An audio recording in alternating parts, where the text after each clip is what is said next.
नमस्कार दोस्तों, raise business solutions में आपका स्वागत है। गवर्नमेंट ने लॉकडाउन में फाइनेंशियल क्राइसिस में लोगों की हेल्प करने के लिए प्रोविडेंट फंड के रिगार्डिंग एक नया नोटिफिकेशन जारी करा है, जिसमें कि आप अपने प्रोविडेंट फंड में से कुछ बैलेंस एज एन एडवांस निकाल सकते हैं। आज हम डिस्कस करेंगे एम्प्लॉय प्रोविडेंट फंड विड्रॉल का कंप्लीट प्रोसेस, और इसमें हम कवर करेंगे फर्स्ट एलिजिबल अमाउंट, मींस अपने प्रोविडेंट फंड बैलेंस में से हम कितना amount as an advance withdraw कर सकते हैं। सेकंड, कि हम अपना प्रोविडेंट फंड का बैलेंस कैसे चेक करें। थर्ड, प्री रिक्विजिट मींस इसके क्या क्राइटेरिया हैं, किस बेसिस पे इसको निकाला जा सकता है। Fourth, how to submit a claim, हम अपना क्लेम कैसे सबमिट करें, उसका कंप्लीट प्रोसेस हम समझेंगे। फिफ्थ, एफएक्यूज, नॉर्मली क्या फ्रिक्वेंटली आस्क्ड क्वेश्चंस हैं, हम उसके बारे में समझेंगे।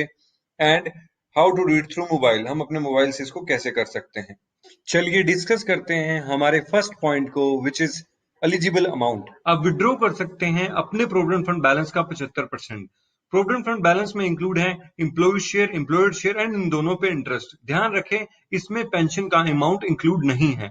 और 3 महीने का बेसिक वेजेस एंड डीए, इन दोनों में से जो भी अमाउंट कम है आप वो विड्रॉ कर सकते हैं, और ये मैक्सिमम अमाउंट है। अगर आप कम अमाउंट विड्रॉ करना चाहते हैं तो वो भी आप कर सकते हैं। चलिए समझते हैं इसको एक एग्जांपल से। मान लो आपका ईपीएफ बैलेंस है 3 लाख रुपए। 3 लाख का 75% हो गया 2,25,000 रुपए। और मान लो आपका monthly basic wages plus DA है 50,000 रुपए, तो 3 महीने का हो गया 1.5 लाख रुपए। सो 2,25,000 और 1.5 लाख में से कम हुआ 1.5 लाख रुपए, तो आपकी लिमिट हो गई 1.5 लाख रुपए। आप 1.5 लाख रुपए तक अमाउंट विड्रॉ कर सकते हैं, और आप चाहें तो इससे कम अमाउंट भी विड्रॉ कर सकते हैं। नेक्स्ट पॉइंट इज, हम अपना प्रोविडेंट फंड बैलेंस कैसे चेक करें। उसके लिए आपको जाना है गूगल पे और आपको टाइप करना है पीएफ पासबुक। जो भी पहला लिंक आएगा उस पर आपको क्लिक करना है। उसके बाद आप देखेंगे कि आप पीएफ पोर्टल पे पहुंच गए हैं। उसमें आपको यूएन एंड पासवर्ड से अपने जो पीएफ पोर्टल की यूएन डिटेल है उसके थ्रू लॉगिन करना है, और आप अपना पीएफ बैलेंस देख सकते हैं। Third point is prerequisite, means provident fund amount as an advance withdraw करने की क्या कंडीशन है। फर्स्ट कंडीशन है कि आपका यूएन एक्टिवेट होना चाहिए। UN is basically universal account number. ये एक 12 डिजिट नंबर होता है जिसके थ्रू आप प्रोविडेंट फंड वेबसाइट पे लॉग इन करते हैं। सेकंड कंडीशन है कि आपका मोबाइल नंबर आधार से लिंक होना चाहिए। थर्ड कंडीशन है कि आपके केवाईसी अपडेटेड होने चाहिए प्रोविडेंट फंड वेबसाइट पे। फोर्थ कंडीशन है कि आपका बैंक नंबर भी अपडेट होना चाहिए प्रोविडेंट फंड वेबसाइट पे। फोर्थ पॉइंट इज, क्लेम कैसे सबमिट करना है। उसके लिए सबसे पहले आपको पीएफ पोर्टल पे लॉगिन करना है, जिसके लिए आपको जाना है गूगल पे एंड टाइप करना है पीएफ मेंबर लॉगिन। जो भी फर्स्ट लिंक आएगा उस पर आपको क्लिक करना है, और जैसे ही आप क्लिक करेंगे तो आपके सामने पीएफ की वेबसाइट ओपन हो जाएगी, और उसके बाद आपको यूएन के क्रेडेंशियल के थ्रू लॉगिन करना है। लॉगिन करने के बाद आपको एक टैब दिखेगा ऑनलाइन सर्विस, जिसको आप क्लिक करेंगे तो फर्स्ट ऑप्शन क्लेम दिखेगा, जिसको आपको क्लिक करना है। उसके बाद आपको अपने बैंक अकाउंट नंबर के लास्ट 4 डिजिट डालने हैं एंड इसको वेरीफाई करना है। उसके बाद आपको प्रोसीड फॉर ऑनलाइन क्लेम को क्लिक करना है। उसके बाद आपको एक ऑप्शन दिखेगा, I want to apply for PF advance. उसमें से फर्स्ट ऑप्शन है ड्रॉप डाउन में से सिलेक्ट करना है, जो कि फॉर्म 31 है। उसके बाद आपको पर्पस में first option outbreak of pandemic covid select करना है।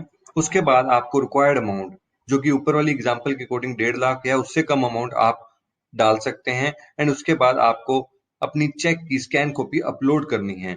इसमें आपका ध्यान रहे कि चेक में आपका नाम लिखा होना चाहिए। कई बार हमारे पास चेक विदाउट नेम की होती है, वो आपको अपलोड नहीं करनी है, नहीं तो क्लेम रिजेक्ट हो जाएगा।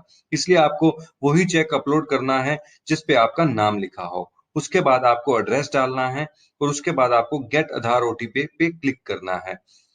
ओटीपी आपके मोबाइल नंबर पे आएगा, वो ओटीपी आपको एंटर करना है, और उसके बाद फॉर्म को सबमिट कर देना है। दैट्स इट, कांग्रेचुलेशन, आपका फॉर्म सबमिट हो चुका है।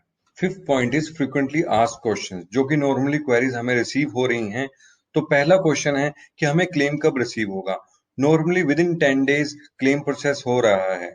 सेकंड क्वेश्चन है, अगर आपके केवाईसी अपडेटेड नहीं है। फर्स्ट केस में अगर आपकी आधार डिटेल यूएन डिटेल से मैच कर रही है, means name, date of birth and gender, PF portal के अकॉर्डिंग आधार में मैच कर रहा है, उस केस में आप ई केवाईसी के थ्रू केवाईसी अपडेट कर सकते हैं। सेकंड केस है कि आपके आधार डिटेल यूएन डिटेल से मिसमैच कर रहे हैं, उस केस में आपको अपने एम्प्लॉयर के थ्रू करेक्शन फॉर्म फिल करना पड़ेगा और उस करेक्शन फॉर्म को एम्प्लॉयर को अप्रूव भी करना होगा।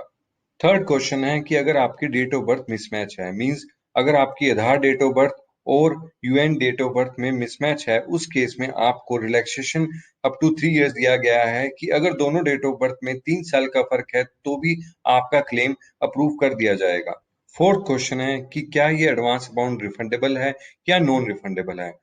तो ये अमाउंट नॉन रिफंडेबल है, इसे हमें दोबारा पीएफ अकाउंट में डिपॉजिट कराने की कोई जरूरत नहीं है। Fifth question is tax impact. क्या हमें इस पे कोई इनकम टैक्स पे करना होगा? तो आंसर इज नहीं, हमें इस पे कोई इनकम टैक्स पे नहीं करना होगा। नॉर्मली अगर हम 5 साल से पहले पीएफ में से कोई भी अमाउंट विड्रॉ करते हैं तो हमें उस पे टैक्स पे करना पड़ता है, बट इस केस में हमें कोई भी टैक्स पे नहीं करना होगा। अगला क्वेश्चन है कि अगर आपने कोई पहले एडवांस लिया हुआ है तो क्या आप ये एडवांस ले सकते हैं? तो आंसर है कि यस, आप ये एडवांस ले सकते हैं इररिस्पेक्टिव आपने पहले कोई एडवांस लिया हुआ है या नहीं। अगला क्वेश्चन है कि अगर आपका कोई एडवांस पेंडिंग खड़ा है, मींस अगर आपने कोई एडवांस अप्लाई करा था बट अभी तक वो अप्रूव नहीं हुआ है, उस केस में क्या आप ये एडवांस अप्लाई कर सकते हैं? तो आंसर है कि आप कर सकते हैं, बट आपको उस केस में प्रीवियस एडवांस, जो पिछला एडवांस पेंडिंग खड़ा है, उसको कैंसिल करना होगा, उसके बाद आप ये एडवांस अप्लाई कर सकते हैं। लास्ट पॉइंट है कि आप पीएफ एडवांस अपने मोबाइल के थ्रू कैसे फाइल कर सकते हैं। उसके लिए आपको अपने मोबाइल के प्ले स्टोर पे जाना है एंड उमंग ऐप डाउनलोड करना है। जैसे आप उमंग ऐप ओपन करेंगे तो आपके सामने काफ़ी सारी सर्विस दिखेंगी, आपको उसमें से ईपीएफओ सेलेक्ट करना है। अब आपको वो लॉगिन करने के लिए बोलेगा, आपको लॉगिन करना है। आप अपने मोबाइल नंबर के थ्रू लॉगिन कर सकते हैं। आप ओटीपी को यूज़ करके भी लॉगिन कर सकते हैं। ओटीपी आएगा एंड उसके बाद आपको नेक्स्ट करना है। इसी तरह आपका लॉगिन हो गया। उसके बाद आपको अगेन ईपीएफओ पे जाना है। उसके बाद आप देखेंगे फर्स्ट ऑप्शन आ रहा है रिक्वेस्ट फॉर एडवांस कोविड-19, उस पर सिलेक्ट करेंगे।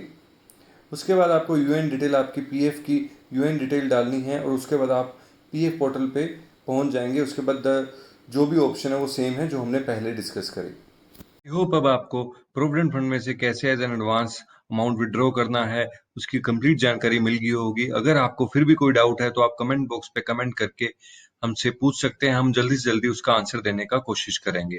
हमारे नॉलेजेबल वीडियोस के रेगुलर अपडेट्स के लिए हमारे चैनल को subscribe and bell icon press करना मत भूलिएगा एंड लाइक एंड शेयर जरूर करिएगा ताकि बाकी लोगों तक भी ये इन्फॉर्मेशन पहुंच सके। Wish you all the best. घर में रहिए एंड सेफ रहिए। Thank you.